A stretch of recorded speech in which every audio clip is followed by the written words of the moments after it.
പഴയ മൂന്നാറിൽ പുലിയുടെ സാന്നിധ്യം. പഴയ മൂന്നാർ KDHP ബംഗ്ലാവിന് സമീപമാണ് നാട്ടുകാർ പുലിയെ കണ്ടത്. തുടർച്ചയായ 2 ദിവസവും പുലിയുടെ സാന്നിധ്യം ഉണ്ടായതോടെ വനംവകുപ്പ് പുലിക്കായി തിരച്ചിൽ ആരംഭിച്ചു. പ്രദേശത്ത് നിന്ന് പുലിയുടെ കാൽപ്പാടുകൾ കണ്ടെത്തിയതായി Munnar range officer S. Biju പറഞ്ഞു. ജനങ്ങൾ പരിഭ്രാന്തരാകേണ്ടതില്ലെന്നും RRT സംഘം പ്രദേശത്ത് നിരീക്ഷണം തുടരുമെന്നും റേഞ്ച് ഓഫീസർ വ്യക്തമാക്കി. പഴയ മൂന്നാറും ഇപ്പോൾ പുലിപ്പേടിയിലാണ്. പഴയ മൂന്നാർ KDHP ബംഗ്ലാവിന് സമീപം ജനവാസ മേഖലയിലാണ് പുലിയുടെ സാന്നിധ്യം ഉണ്ടായിട്ടുള്ളത്. ഇവിടെ നാട്ടുകാരാണ് പുലിയെ നേരിൽ കണ്ടത്. കഴിഞ്ഞ ദിവസവും ഈ പ്രദേശത്ത് പുലിയുടെ സാന്നിധ്യമുണ്ടായിരുന്നു. ഇതോടെ വനം വകുപ്പ് വിശദമായ തിരച്ചിൽ നടത്തി. പെട്ടിമുടി RRT, മൂന്നാർ RRT, മറ്റ് വനംവകുപ്പ് ഉദ്യോഗസ്ഥർ എന്നിവരുടെ നേതൃത്വത്തിൽ എല്ലാവിധ സജ്ജീകരണങ്ങളോടെയുമായിരുന്നു തിരച്ചിൽ. പുലിയുടെ കാൽപ്പാടുകൾ പ്രദേശത്ത് കണ്ടെത്തിയെങ്കിലും പുലിയെ കണ്ടെത്താനായിട്ടില്ല. വനംവകുപ്പെത്തി ഫോട്ടോ എടുത്ത് മടങ്ങുന്നതല്ലാതെ പുലിയെ പിടികൂടാൻ നടപടി സ്വീകരിക്കില്ലെന്ന് നാട്ടുകാർ ആരോപിക്കുന്നു.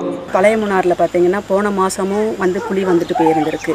புலி வந்துட்டு போயிட்டு நம்ம தலைவர்மார்கள்லாம் கூப்பிட்டு கம்ப்ளைண்ட் பண்ணாங்க. கம்ப்ளைண்ட் பண்ணி ஃபாரஸ்ட்லேருந்து பார்த்துட்டு ஃபோட்டோ எடுத்துகிட்டு போனாங்க. ஃபோட்டோ எடுத்துகிட்டு போயிட்டு இது வரைக்கும் நடவடிக்கை எதுவும் எடுக்கலை. இப்போயும் நேற்று நைட்டும் புலி வந்துட்டு போயிருந்திருக்கு. காட்டிலையும் பார்த்தீங்கன்னா காட்டிலையும் புலிக்குள்ள தடெல்லாம் இருந்திருக்கு. அதையும் ஃபாரஸ்ட் எல்லாம் பார்த்துட்டு போயிருக்காங்க. രാത്രി കാലത്ത് പോലും ജോലിക്ക് പോകുന്നവർ പഴയ മൂന്നാറിലുണ്ടെന്നും വലിയ ഭീതിയോടെയാണ് കഴിഞ്ഞു കൂടുന്നതെന്നും തോട്ടം തൊഴിലാളികൾ പറയുന്നു. சின்ன பிள்ளை வெளியே விளையாண்டுருந்தாங்க சார். விளையாண்டுருக்கும் போது மேலேருந்து ஓடி வந்து சத்தம் எடுத்துன்னு சொல்லிட்டு பிள்ளை உதறி அடிச்சு வீட்டில் ஓடி போயிட்டாங்க சார். ஆனால் புலி இந்த ஏரியாவுக்கு தான் சார் நடமாடிக்கிட்டே இருக்குது. ஆனால் எங்களுக்கு உயிருக்கு பாதுகாப்பு கிடையாது.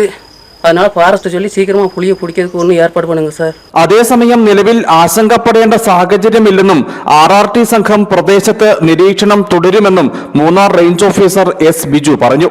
എല്ലാ സജ്ജീകരണങ്ങളോടും കൂടി പെട്ടിമുടി RRTയും മൂന്നാർ RRTയും പെട്ടിമുടി സ്റ്റേഷനും സംയുക്തമായിട്ട് അവിടെ ഒരു തിരച്ചിൽ നടത്തി. അപ്പോൾ ഈ തിരച്ചിലിൽ പുലിയുടേതെന്ന് തോന്നുന്ന കാൽപ്പാടുകൾ അവിടെ കണ്ടിട്ടുണ്ട്. അപ്പം ഇനി തുടർ നടപടികളുടെ ഭാഗമായിട്ട് എല്ലാ ദിവസവും രാത്രിയിലെ പൂർണ്ണമായിട്ടും RRT സംഘം സ്ഥലത്ത് ക്യാമ്പ് ചെയ്യുന്നുണ്ടാവും. കൊച്ചുകുട്ടികളടക്കമുള്ള പ്രദേശത്ത് പുലിയുടെ സാന്നിധ്യം ഉണ്ടായതോടെ വലിയ ഭീതിയിലാണ് തൊഴിലാളി കുടുംബങ്ങൾ. പുലിയെ കൂടുവെച്ച് പിടികൂടുന്നതിന് വേണ്ട അടിയന്തര നടപടി സ്വീകരിക്കണമെന്നാണ് നാട്ടുകാരുടെ ആവശ്യം. News bureau, Adimali.